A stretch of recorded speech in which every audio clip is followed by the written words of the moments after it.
Hello and welcome to Comic Cuts, the panel show, your favourite podcast about comics. I'm Kev F. Sutherland. Regular listeners will know that usually I'm joined by two guests who bring in a comic panel each. We try and guess what it's from, then we chat, sometimes about comics, often not. The list of guests is literally too long to go through, from Brian Bolland to Peter Hogan to Metafrog to Jessica Martin, Dean Friedman, Hannah Berry, Mitch Bent. We've had lots of comedians, musicians, a magician, film directors, actors, and let's face it, a lot of comic creators as guests. But this is a very special episode because this dives into the archives, a deep dive, all the way back to 1982. This is the Alan Moore interview.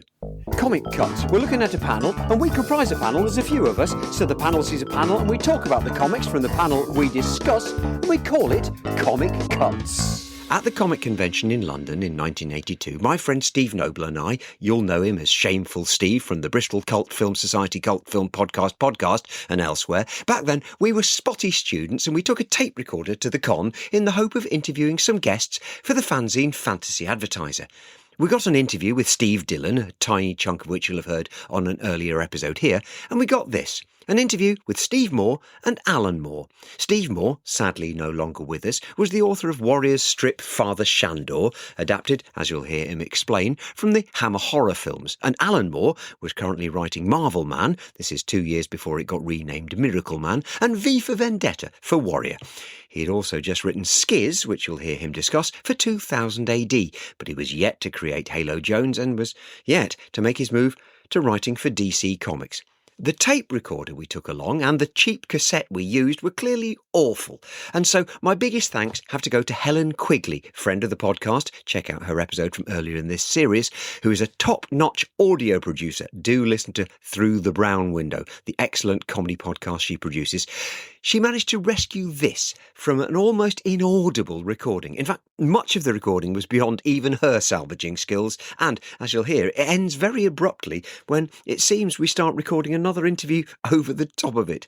Idiots and amateurs. So join me, Steve Noble, Steve Moore and Alan Moore back in 1982, where our recording opens with me asking Alan Moore about writing longer stories.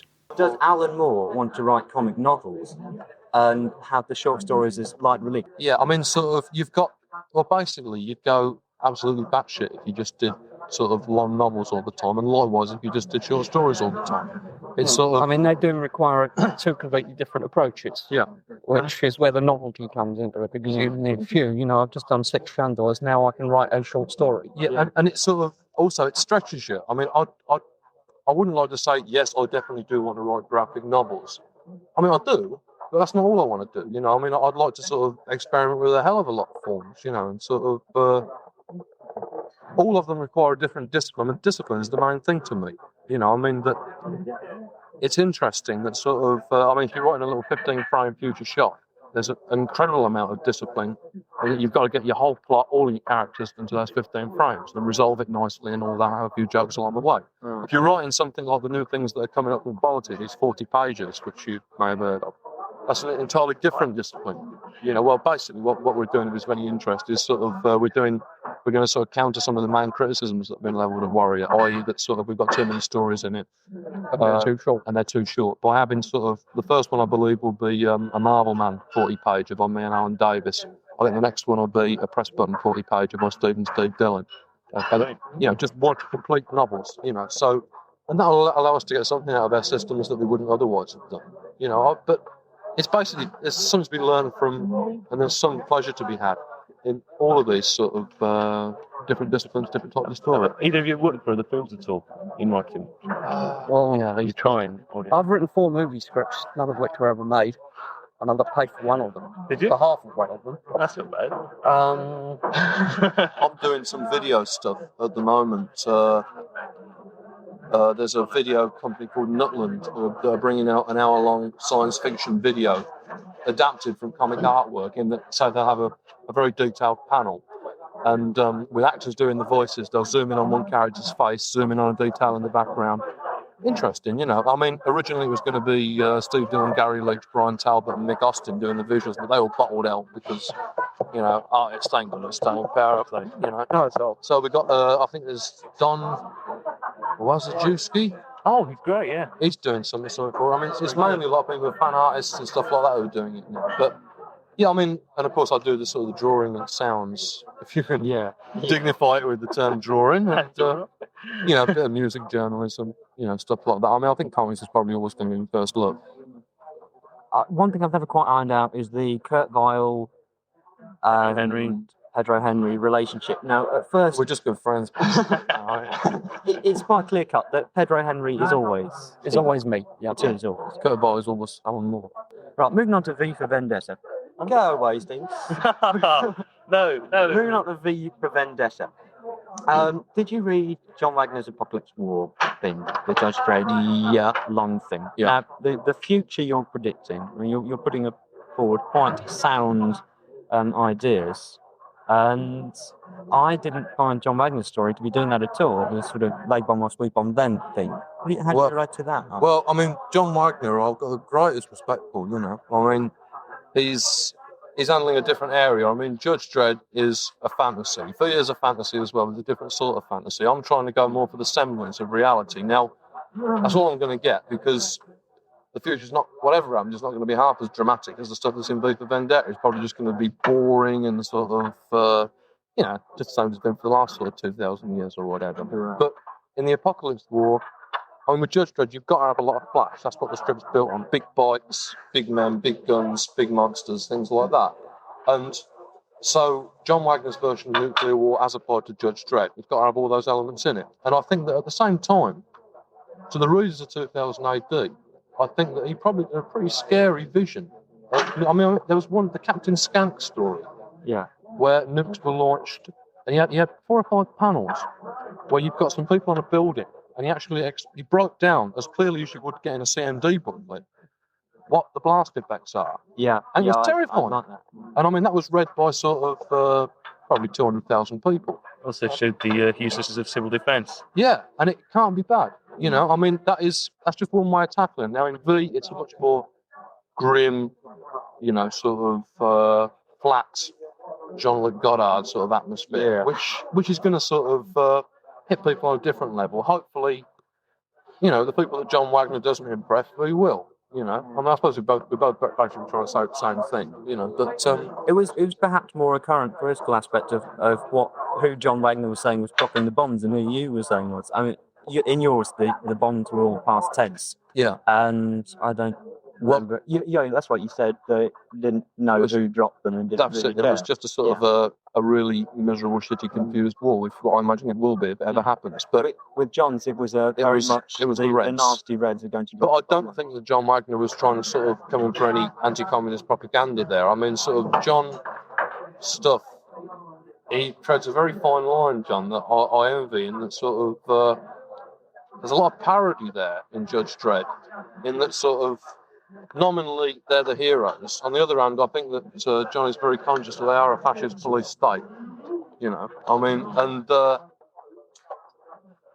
think he probably has to sort of.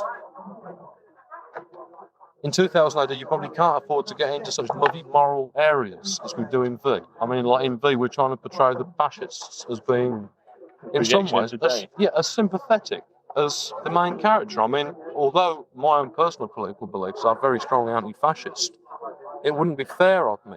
It'd be cheating the reader if I were to portray all the Nazis as sort of stand-up cardboard cutouts with no characterisation at all, and say, look, you know, these are the bad guys, this is the good guy. I mean, that's patronising. So, yeah, in Warrior, we can afford to get into the more murky moral areas and sort of say, these people think they're good guys, this person thinks he's a good guy. And, you know, you make up your mind. In 2000 AD, younger age group, and probably a little bit more health formula there, they more or less have to sort of say, okay, there's the Volgs or the Sovs or the Norts or sort of, you know, any of their, you know, bad guys. And here's the road trooper, the hero, stuff like that. They have to make it a bit more black and white, you know. But I think he did a good job. It's just that he's working for a different comic to the one that I'm working for. So you say what you think needs saying. You have, I understand, a series coming up for 2008. That's right, yeah. It's a thing called Skizz, and basically, you know, without mincing words, I was more or less told, yeah, E.T.'s coming up, Steven Spielberg is going to be absolute blockbuster, rip it off.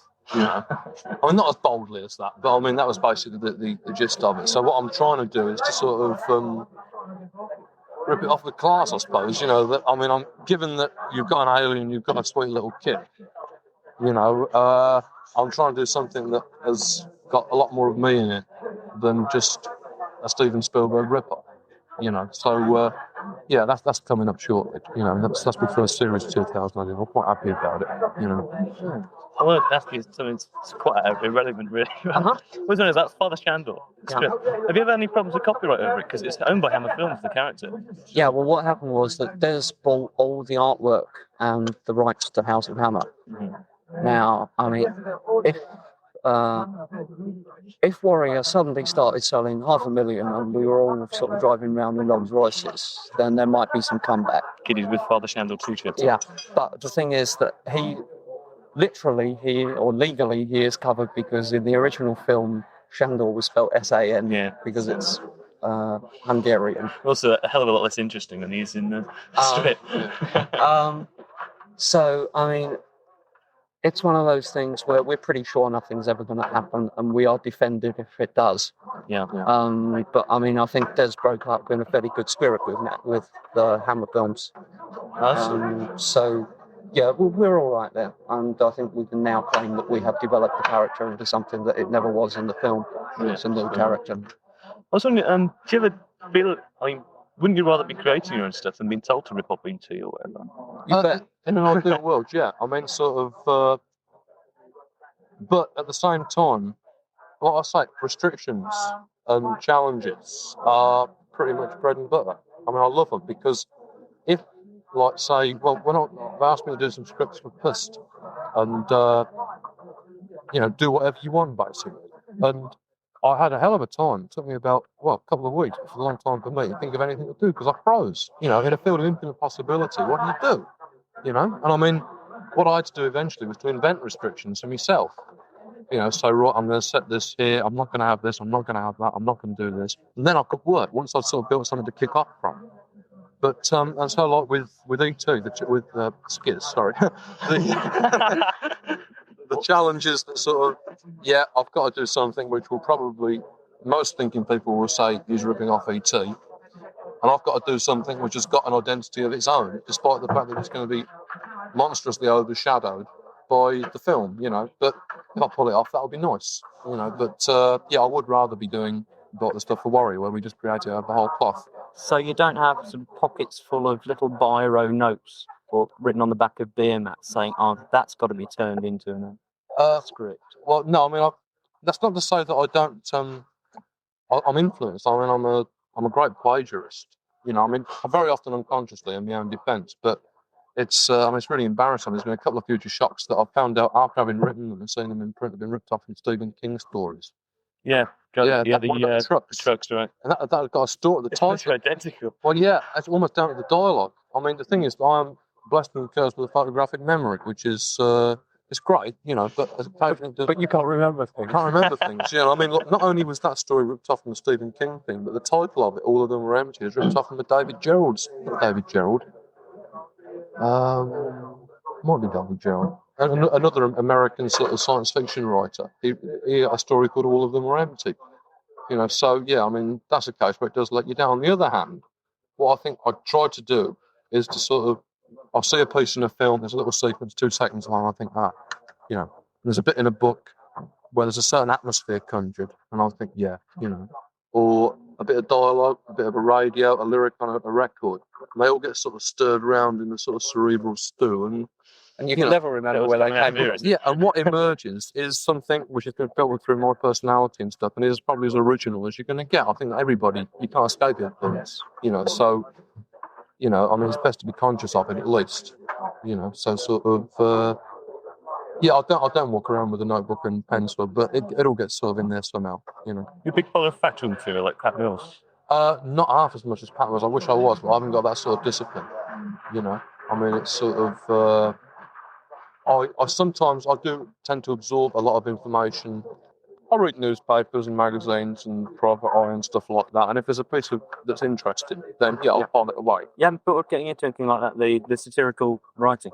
you mentioned Private Eye. Oh, And the stuff that comes out in your stuff, as written humour, perhaps as sketches or something like that. Oh yeah, well I mean, like, at the moment there's somebody who wants me to do some an hour-long radio show for a pirate radio station, just a comedy show, which it'd be pretty funny, wouldn't it? You know, I mean, sort of. Whether I'm going to do it or not, I don't know. I mean, I used to work with an arts lab pretty closely, where mainly what I did was sort of writing sketches and acting in them, which is, I mean, I just do a hell of a lot of stage performance as well and things like that, which has all helped a lot with comics, because if you're any good at acting, it solves most of your problems with dialogue straight away, because it helps you to get into a character, you know, just with an actor's discipline, you know. So, yeah, I mean, there's no fields that I would definitely say I didn't want to get into. Yeah, and I certainly like to write comedy sketches for radio or television, but what I say, it'll probably still mainly be comics. I mean, we have been doing quite a lot of satire and Stars My Degradation on Big Expense. Oh, yeah, I mean, so we've had the Knives Out for sort of Chris Claremont and other wonderfully talented people of that ilk, you know. But, we met him the other day, you know, Chris Claremont, and he found... here? Yeah, he was at the SSI meeting, and sort of I shared a piece of quiche with him. Well, I did once actually go up to Chris Claremont at the 79 Comic Con and asked him why was Captain Britain crap. Yeah, well, I mean, sort of, he found out. He found out that I'm writing Captain Britain, and sort of he admitted that he thought it was crap as well, his version. I mean, I wasn't going to argue with him, because I mean, I had to sit and read through about 50 of these bloody things, sort of trying to get the groundwork done for sort of Captain Britain, but. Yeah, I mean, he found out that sort of we'd done the parody in Stars My Degradation of the X-Men, you know, and his exact words were, if you want a quote from a famous comic professional, were, so you're the guy who writes that shit. I mean, you know, you can tell it's a writer, can't you, eh? I did like that thing that you did in the Wednesday comic about sexism in comics. Yeah. Because that's a real problem, you know? Well, the obvious things like heavy metal, I mean, that sticks out a mile and always the two. Seen Duck Target, Yeah, but it was the more subtle things, which if I got the chance to ask Frank Miller about, I probably wouldn't. Yeah, I mean, but I took what you were... That's be a lead into the with the Frank Miller thing. I mean, I took it a bit differently. You know, I didn't think that he was actually condoning the sort of the way that the character was behaving. I mean, there was no authorial voice there. It was just, you know, Daredevil saying something and stuff like that. And I mean, I'm not sure whether he was making the right bastard on purpose, though. That's what I think. You know, I think that he may be asking the reader not to necessarily go along with the main character. Which is I mean, also you've got to assume really that your reader is intelligent enough to realise that what your character says is not necessarily what you mean. Yeah, It's a problem when you're writing for an age group averaging 12 to 15. I mean, that is a problem. Is a problem. And also, the sort of thing that Daredevil was saying there is something that no comic character would think twice about, and most people wouldn't think 3 times about. Right. Sort of thing like that. Yeah, you know, and it is a sort of, I mean, but I think it's a good point. I mean, there's a lot to be... I mean, sort of, I'm a good knee-jerk liberal, you know. I mean, I read Spare Rib every month. I mean, that is liberal. Yeah. And I don't like a lot of it. I mean, I agree with the basic premise, but unfortunately, feminism seems to be going through a bit of a kill whitey phase at the moment. You know what I mean? It's sort of, well, it's like with the black movement. It did go through the really heavy sort of all white people are the enemies, same as all, and that's not helpful. It's sort of inverted sexism. Yeah. Well, we're blessed with Spare Rib in our college library, and it's the only magazine which doesn't allow one sex to write for it. Yeah, that's it. Which says something, doesn't it? You know, I mean, yeah, it's raw. I mean, so, and in comics, it is tricky because, like with characterization, like, for example, I'm doing a story about homosexuals. I would love to do a story about homosexuals because I like causing trouble, I suppose. You know? But I mean, it's difficult because no one wants to sort of carry on this Roderick Kingsley. Was that the one that in Spider-Man they had this guy with the cravat and the limp wrist and everything? I mean, no one wants to sort of push over that stereotype because it is. But at the same time, I mean, like, I went to a gay party a little while back, and there was sort of all the people there had got Ultravox hats on, and they were willingly conforming to a stereotype. So, you know, if you portray what's going on in real life, and a lot of people are going to jump on you and say, "Oh, well, you're just pushing the same old stereotypes." There are a lot of women who are very, very strongly anti-feminist.